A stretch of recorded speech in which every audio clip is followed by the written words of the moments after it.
Feeling down, tense, or just a bit too online? This bundled special, Instant Feel Good, is your quick recharge pack for the mind. We'll start with what to do when you feel triggered, because pretending to be calm never works. Then, we'll learn how to be assertive without turning into the office villain. Next up, why caring less might actually make you happier, how doing nothing can do you a world of good, and a few quick well-being tricks to keep your mood afloat when life gets messy. So, if you're running low on emotional battery, take a break with us. No toxic positivity here, just small, honest resets that make you feel human again.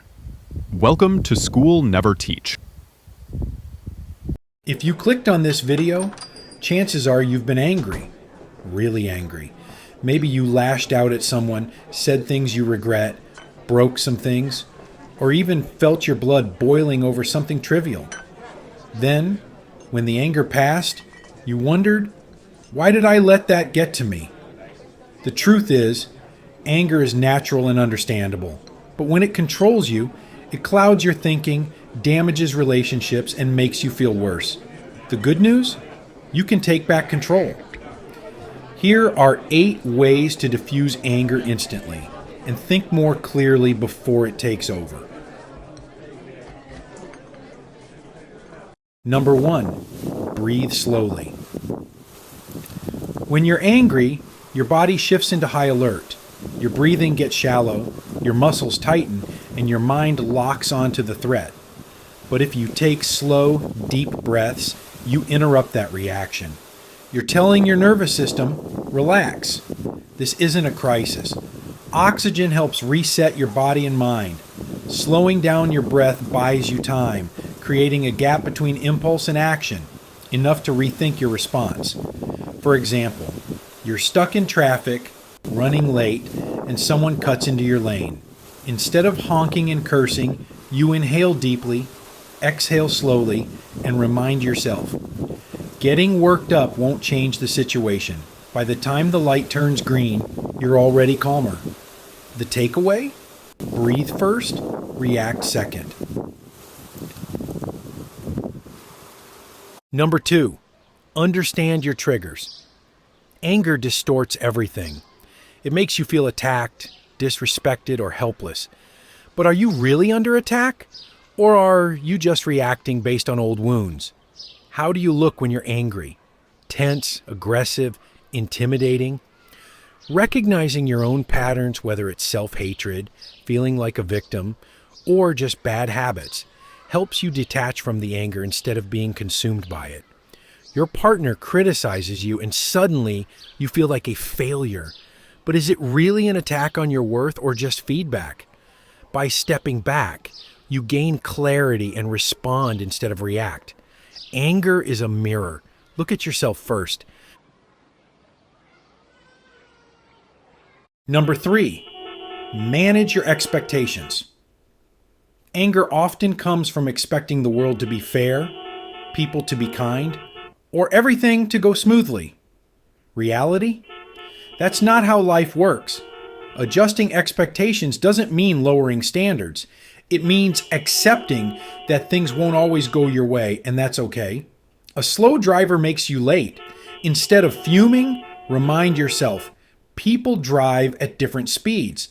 That's life. By accepting it, you move from frustration to peace. Expect less perfection, and you'll feel less frustration.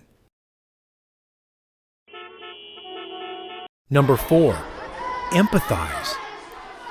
When someone is rude, inconsiderate, or annoying, instead of seeing them as the enemy, imagine them as a tired child. People act out when they're stressed, insecure, or overwhelmed, as kids do. When you see others as struggling instead of evil, their behavior becomes less personal, and your anger fades. Your boss snaps at you. Instead of taking it personally, consider, maybe they're under extreme pressure. That shift in perspective makes you more patient and less reactive. People aren't monsters. Most of the time, they're just struggling humans. Number 5, imagine their pain. Everyone has a backstory. that rude cashier. Maybe they're going through a divorce, that aggressive driver. Maybe they just lost their job. When you shift from how dare they to what's hurting them, your anger loses its force. A friend cancels plans last minute. Instead of getting mad, ask yourself, are they dealing with something I don't know about? This mindset turns irritation into compassion. See the pain, not the provocation. Number 6, use canned responses. You don't have to engage in every heated conversation. Have pre-planned responses that shut things down without escalating conflict. Instead of fighting, you redirect the situation with humor or neutrality, preventing unnecessary stress. Someone brings up politics at dinner, and you know it's about to turn into an argument. Instead of taking the bait, say, I don't discuss politics without a glass of wine. Boom. Topic changed. You don't have to fight every battle. Pick your words wisely. Number 7, use a de-escalating phrase. A well-placed phrase can turn an argument into a non-issue. The right response stops anger from spiraling and keeps situations from turning ugly. Someone accuses you unfairly. Instead of saying, that's ridiculous, try, I see why you'd feel that way. Suddenly there's no more fight, just dialogue. Cool heads win wars, not hot tempers.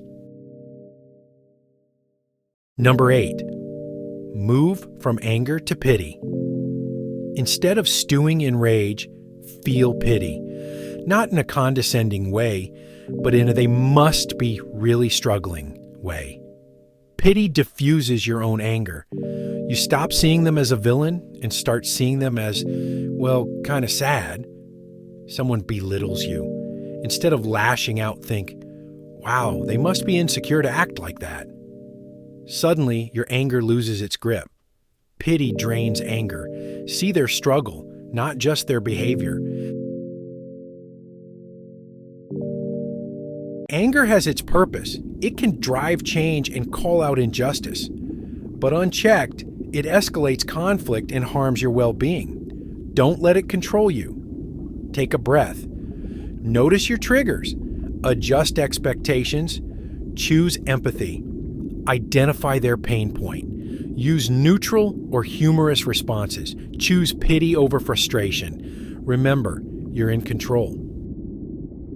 If this video helped, like and subscribe for more life skills that school never teach. Let me paint a few quick pictures for you. Scenario 1. You're in a meeting with a solid idea, but as you start to pitch, you second guess yourself or try to sound humble. Sorry, this might not be great, but... By the end, your idea falls flat, exactly as you set it up. Scenario 2. A friend asks for money. Again, they still haven't paid you back from last time, but you say yes to avoid awkwardness or seem helpful. Fast forward a few months, your friend's gone quiet, and you're left feeling burned and kicking yourself for giving in. Scenario 3. A colleague interrupts you mid-sentence. Annoyed, you snap, "Why do you always interrupt me?" Suddenly, you're the one labeled as touchy or defensive. Sound familiar? Each of these moments is not just a case of imperfect communication, but a missed opportunity to assert yourself, standing your ground without aggression or apologies. Why does assertiveness matter? It shapes how you navigate the world. At work, assertive people earn respect. They share ideas confidently, tackle tough conversations, and avoid being ignored or overbearing. In relationships, assertiveness builds trust and respect. Aggression pushes people away, while passivity fuels frustration and resentment. Personally, it puts you in control. You stop caving to others and start living true to your values. You might wonder, isn't being assertive just a fancy way of saying aggressive, bossy, or mean? Not at all. Assertiveness is about confidence and firmness, while aggression is forceful, hurtful, and often careless about others. Being assertive means standing up for your values and needs respectfully and without harm. Aggression? That's when you push others aside, intentionally or not. So how do you find that sweet spot? Here are 5 practical tips to be assertive without crossing the line. Number 1, stop apologizing. How often do you say sorry in a day for things that aren't even your fault? The problem with over-apologizing, it undermines your message and makes you seem less confident even when you're in the right. For examples, instead of sorry for bothering you but I need help, say, can we discuss something important? Instead of sorry, I don't mean to sound rude, say, here's my honest perspective. Instead of sorry for my delayed response, say, thank you for your patience. Sometimes constant apologies reflect unresolved issues. For instance, if you're always saying, my place is so messy, maybe it's time to just clean it up. Save your apologies for when they matter, when you've truly hurt someone or made a mistake. Otherwise, you're just giving away your power. Number 2, don't undervalue yourself. Next, stop undercutting your own words. Do you ever say things like, this might be silly, but I'm not an expert, but does that even make sense? These phrases dilute your message. If you don't sound convinced, why should anyone else be? Instead, replace this might be silly with, here's an idea to consider. Replace I'm not an expert with based on what I've seen. And as for does that even make sense? Trust your audience to ask for clarification if they need it. When you value your words, others will too. Number 3, get used to saying no. This one's tough, but it's life-changing. Learn to say no, politely, firmly, and without feeling the need to explain yourself. Saying yes to everything doesn't make you nice. It makes you overwhelmed. Being assertive is about knowing your limits and honoring them. Here's how to say no without guilt. I can't commit to this right now, but thank you for asking. I'm not able to help with that, but I hope it goes well. Or simply, no, I can't. Yes, that's enough. Every time you say yes to something you don't want, you're saying no to what matters more, your time, energy, and priorities. Number 4, project calmness and confidence.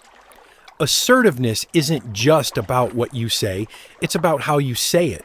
When it comes to tone, keep it calm and firm. Think steady, not shaky. For example, I'd like us to revisit this topic is assertive. Why aren't we talking about this? Is aggressive. For posture, stand tall, relax your shoulders, and maintain eye contact.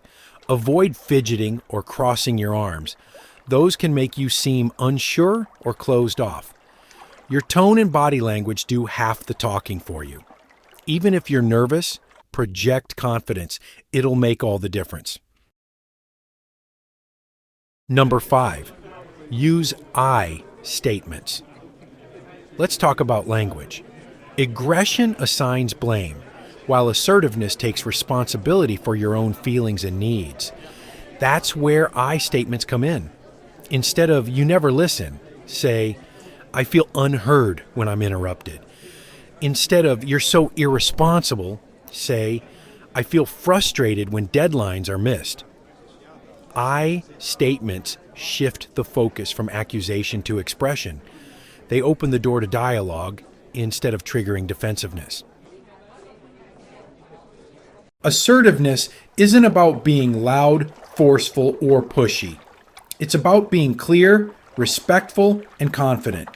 When you stop apologizing unnecessarily, value your words, set boundaries, project confidence, and use I statements, you'll notice a shift, not just in how others treat you, but in how you feel about yourself. So, what's one area of your life where you struggle to be assertive? Share it in the comments, and let's talk about it. And hey, if this video helped, don't be shy. Assert yourself by hitting the like button and subscribing. See you in the next one. Have you ever obsessed over details in your work, only to realize later that no one even noticed?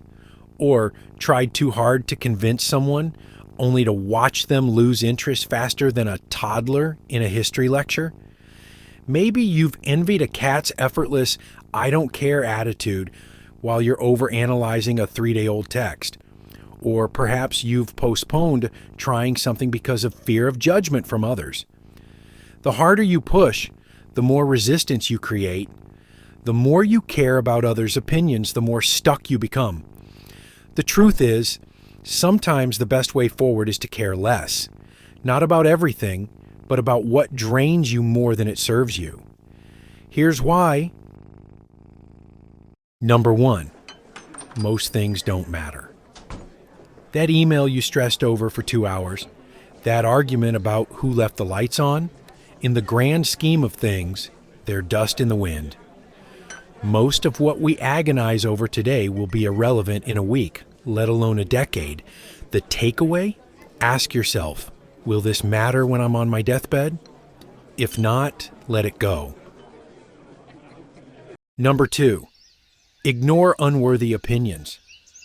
A stranger on the internet calls you an idiot. A colleague who's never done your job criticizes your work. Why waste emotional energy on people whose opinions wouldn't even make it into your autobiography? An example, that one client who nitpicked every little thing, then ghosted you. Their approval was never worth it. Therefore, filter opinions. Listen to those who matter. Ignore the noise. Number 3, nobody really cares. Sounds harsh? Maybe. But freeing.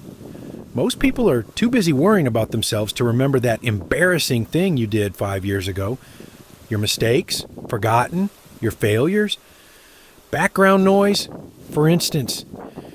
You screwed up a presentation, you replay it 1,000 times in your head. But everyone else, they've moved on by lunch. So stop overanalyzing. No one is keeping score. Number 4, mistakes are teachers. If you're terrified of messing up, you'll never try. And if you never try, you'll never grow. Perfectionism is a trap. Mistakes are how you actually get better.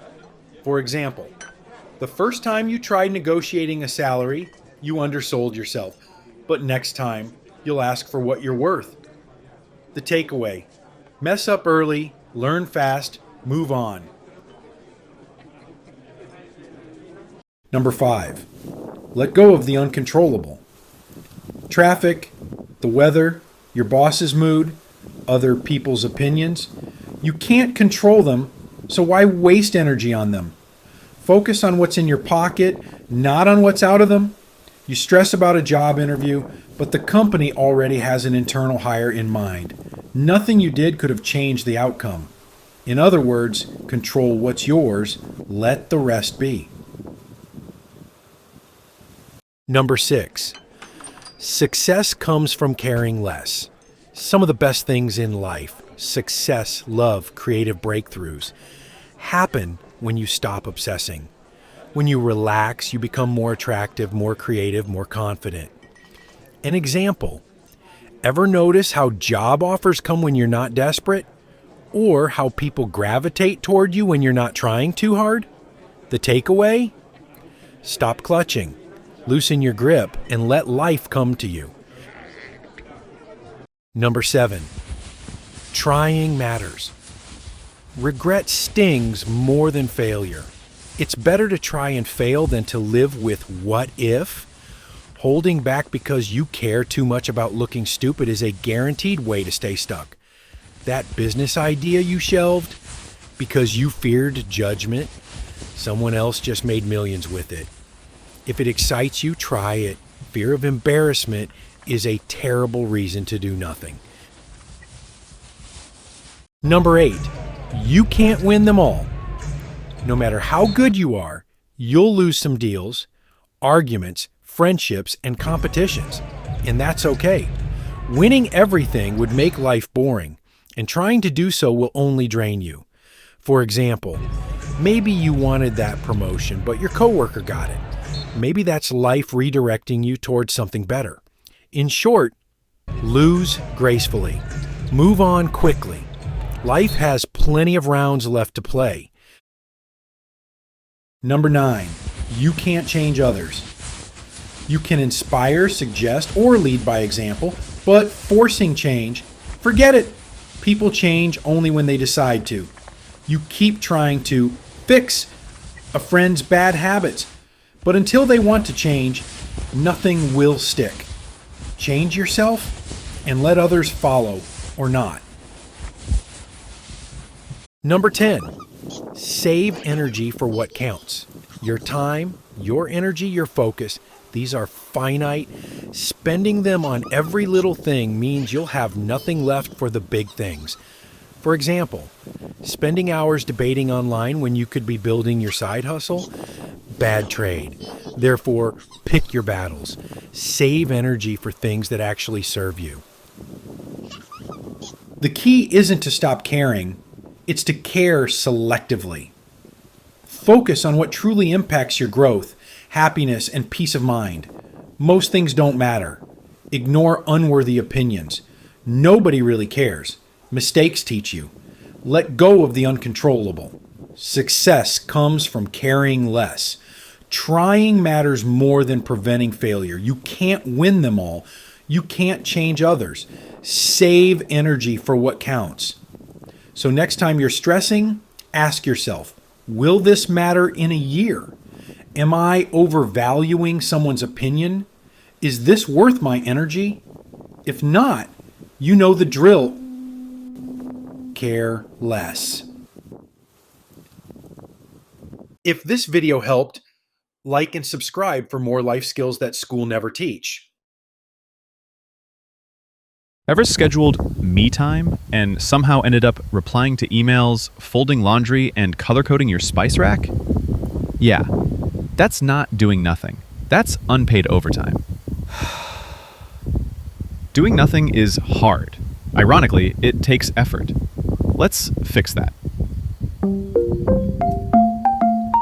Doing nothing isn't about being lazy or boring. It's deliberate recovery. It's how you sneak in sanity when the world demands productivity. Here are 8 ways to do absolutely nothing. Properly. Number 1. Intentional boredom. Boredom isn't a bug, it's a feature. We've been trained to fear it, to treat it like laziness, wasted potential, or proof that something just isn't interesting enough. But here's the truth. Boredom is the prelude to creativity, the quiet before the insight. When your brain isn't being fed, no phone, no tabs, no music, no multitasking, something wild happens. It starts thinking for itself. Not the grocery list kind, not the doom spiral kind, though that may show up first, but eventually the kind that surprises you. You'll recall a conversation from 3 years ago you never processed. You'll connect 2 ideas that didn't seem related. You'll rehearse a speech you haven't written yet. You might even solve a problem that didn't have a name. Intentional boredom is a clearing, a pause in the noise, a place where thoughts can echo and settle. So sit there, lie there, be there, do nothing on purpose. And when that itch to be productive starts crawling in, just notice it, then let it crawl away. Because here's the twist. Your best ideas won't always come when you're focused.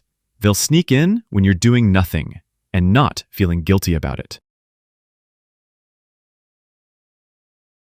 Number 2. Sit and stare. Find a chair. Sit. If you're already seated, perfect. Don't move. Now, stare. At a wall, a tree, the weird ceiling crack that looks like a map of Australia. Out the window, into the horizon. At whatever's not asking anything of you.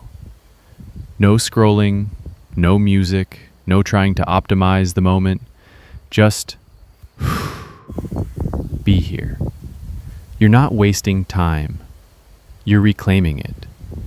You're giving your mind a chance to breathe without stuffing it with more. It's like taking your brain off the hook for a bit. No decisions, no solving, no comparing, no planning. This isn't punishment, it's presence. And strangely, in the silence of staring, a few things might surface. A thought you've been avoiding, a feeling that's been waiting its turn, or absolutely nothing, which is kind of the whole point. Sometimes, your best ideas show up when you're not asking for any. So sit and stare, because stillness is a form of listening. Number 3, daydream. Remember when you were a kid and you could spend an hour pretending to be a time traveler with a broken calculator? Or the world's best chef using mud and leaves? Or just a duck? Do that again. Let your mind wander, not toward a goal, not toward productivity, not even toward self-improvement. Just wander. Maybe you imagine what it's like to live in a lighthouse, or rehearse a fake award speech for a movie that doesn't exist, or redesign your life as a soap opera, title As the Laundry Spins. None of it has to lead to anything. That's the point. We've been conditioned to turn every spark into a project, every idea into a side hustle, every hobby into a brand. But not every cloud has to become a thunderstorm. Some thoughts are just weather. Let them pass. Let them swirl. Daydreaming is mental stretching. It keeps your brain flexible, playful, alive. And honestly, the things you imagine when no one's looking, that's where you are. So go ahead, be a duck. You don't have to explain it to anyone. Number 4, lie down. Bonus if it's 3 p.m. and the sun's doing that golden afternoon thing. Just lie there. Let your thoughts play bumper cars. Great ideas show up when you're horizontal. Newton and the apple, remember? Number 5, doing something boring slowly. Wash the dishes like they're antique porcelain. Fold your laundry like it's origami for someone you love. Wipe the table like you're polishing a memory. Whatever the task, slow it way down. No podcast in the background. No rushing to get to the next thing. Just this. One moment, one motion. It might feel silly at first, indulgent even, but boredom becomes presence when you're no longer trying to escape it. The mundane turns meditative. The ordinary starts to glow. You'll notice the warmth of the water, the texture of your shirt, the small sense of satisfaction when one task is truly complete. It's not about efficiency. It's about experience, about choosing to do less with more attention. In a world addicted to speed, slowness becomes a quiet rebellion and maybe a gentle form of self-respect. Number 6. Watch clouds or rain. The original Netflix. Before plot twists, before autoplay, before screen fatigue. Just sky, and whatever it decides to do today. Watch the clouds drift like lazy whales across the sky, or morph into dragons, dolphins, or vaguely threatening sandwiches. Watch the rain fall, not on your to-do list, but just around you. Notice how it taps the windows like it's asking to be let in, how it washes the world without asking anything back. There's no climax, no algorithm trying to hijack your attention, just movement, repetition, beauty, and stillness, disguised as motion. We often forget how soothing pointless observation can be. No commentary, no need to interpret, just witness. It's cheap therapy. Actually, it's free. No subscriptions, no updates, no, are you still watching? Yes, you are. And in doing so, you return to yourself. Number 7, walk mindlessly. Not for cardio, not to hit 10,000 steps, not even to buy milk, unless you forget to come back with it. Then maybe it was a mindful walk.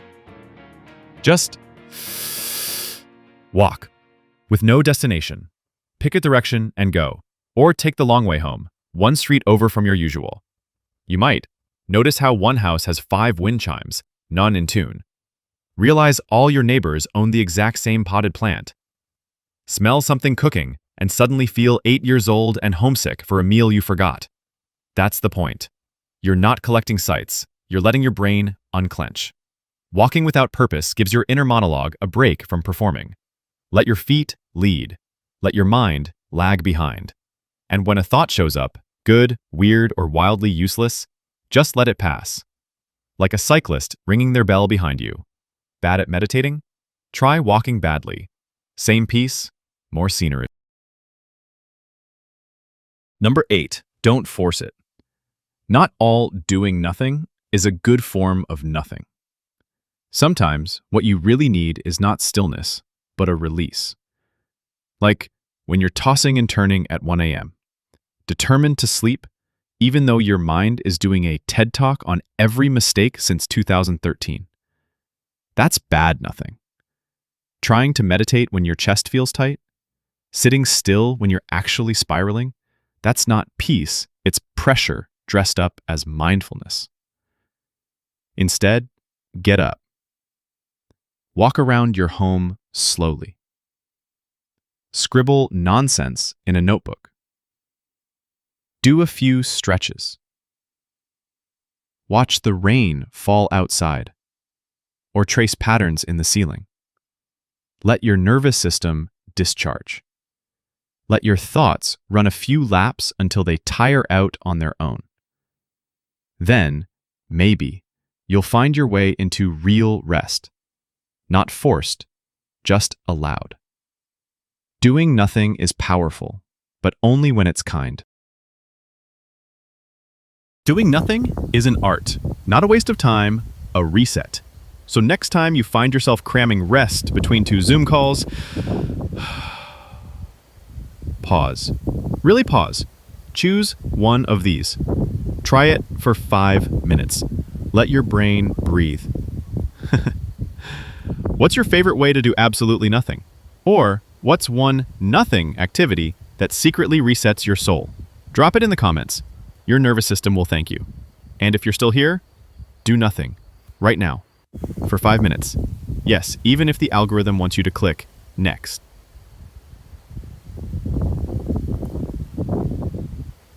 If this video helped, like, subscribe, and share. See you in the next video. I know. Taking care of mental health can feel like yet another task on your already full to-do list, or even a luxury more suited for those who can afford massages, yoga, and holidays. But it doesn't have to be costly or complicated. Here are 5 simple, free habits you can start today to boost your well-being. No special tools or budget needed. Habit number 1, get a routine. Humans are creatures of habit, and for good reason. Routines help us feel grounded, providing a sense of structure in a chaotic world. It could be as small as a morning coffee or tea ritual, a 5-minute wind down before bed, or a light exercise mid-afternoon. These routines act as anchors that your mind can rely on, especially when things get overwhelming. Start small. Identify 1 or 2 activities you already do daily and make them intentional. This might be turning your morning shower or toilet time into a time to reflect, or using your evening walk or commute as a moment to unwind. The key is consistency. Regular, tiny habits can have a huge impact on mental clarity and resilience. Habit number 2, take breaks. Your mind and body are connected, so physical habits affect mental well-being. Make it a habit to check in with your body. Take deep breaths, stretch out any tension, and remember to take breaks. Just a few mindful breaths can calm the nervous system, while stretching and moving around helps release built-up tension. Try the 5-5-5 technique. Inhale for 5 seconds, hold for 5, and exhale for 5. Do this a few times and you'll feel instantly more relaxed. If needed, set an alarm to remind yourself to take a bio break. Never underestimate the power of regular breathers. Working without pause wears you down mentally and physically. Give yourself a break every hour to reset. Habit number 3, check in. Too often we rush through the day without pausing to process what's going on inside. A quick check-in can make a world of difference. Take a few moments to assess. How am I feeling? What went well today? What didn't?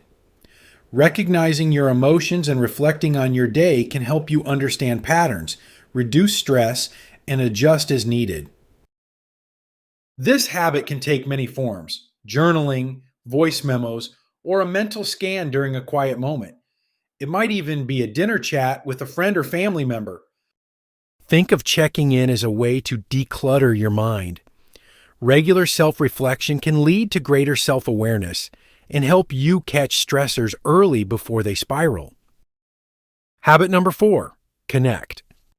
Humans need solitude to recharge, but we also benefit from connection. Striking a balance between social time and alone time is crucial for mental well-being. Make an effort to connect with someone each day, whether it's a text to a friend or a quick chat with a colleague, without feeling pressured to overextend. Sharing how your day went can help you process what happened. Equally, don't be afraid to protect your solo moments. Even 10 minutes of me time in the morning or evening can make a difference. This balance helps prevent burnout from over-socializing and loneliness from isolation. Remember, it's not about the quantity of interaction or solitude, but the quality. Habit number 5, practice gratitude. This might sound too simple, or maybe you feel there's no one to thank because you made it on your own. But gratitude goes beyond that. It's one of the easiest ways to boost mental health. Take a moment each day to acknowledge 1 or 2 things you're grateful for, whether it's a small win at work, a kind gesture, or just a sunny day. Gratitude shifts focus away from stressors and helps build a more positive outlook. You could jot down a few words in a notebook, mentally list them before bed, or even share them with a friend. Over time, this practice can help you reframe challenges and maintain a sense of perspective. These 5 habits are free and easy to incorporate into daily life. You don't need to do them all at once. Start with 1, see how it feels, and build from there. Mental health is a long game, and small, consistent habits can be powerful steps towards a balanced, resilient mind. So why not give them a try? If you found this video helpful, give it a thumbs up and don't forget to subscribe for more tips and tricks on mastering the life skills that matter most. Thanks for watching, and I'll see you next time on School Never Teach.